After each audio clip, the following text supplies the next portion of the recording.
কুরবানির এই আমলটা যেহেতু একটা ইসলামিক কাজ, একটা ইবাদত, সেই ইবাদতকে ঘিরে যে হাট বা বাজার হয় সেখানকার মাইকে গান এবং বাজনা বাজানো হয়, এর চেয়ে দুর্ভাগ্যজনক বাস্তবতার কি আছে? তো আপনাদেরকে আমরা উদাত্ত আহ্বান রাখতে চাই, এইসব মাইকে বিভিন্ন অ্যানাউন্সমেন্ট করতে হয়, বিভিন্ন ঘোষণা দিতে হয়, সেটা দেওয়া হোক। পাশাপাশি বাকি সময়গুলোতে মানুষের অ্যাটেনশন গ্রো করার জন্য গান বাজনা নয়, তাকবীরের ধ্বনি উচ্চারিত হোক। আমরা ইনশাআল্লাহ দাওয়াতের নিয়তে, মাস্তানি না, কিসের নিয়তে?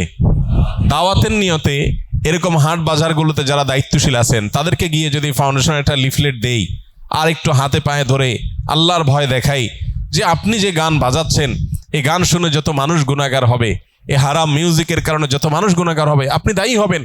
মানুষ এসছে ইবাদতের একটা কাজের জন্য, পশু কেনার জন্য, আপনি তাকে গুনাহ করতে বাধ্য করছেন। এটা হয় না। এলাকার ওলামা একরাম, যাদের প্রভাব আছে, যাদের সামাজিক অবস্থান আছে, সেরকম ভালো দু চারটা মানুষকে সাথে নিয়ে আমরা দাওয়াতের উদ্দেশ্যে বললাম। আমাদের কথা যদি কেউ আমল নাও করে, সওয়াব তো আমরা পেয়ে যাবো ইনশাআল্লাহ। চেষ্টা করা যাবে না ইনশাআল্লাহ?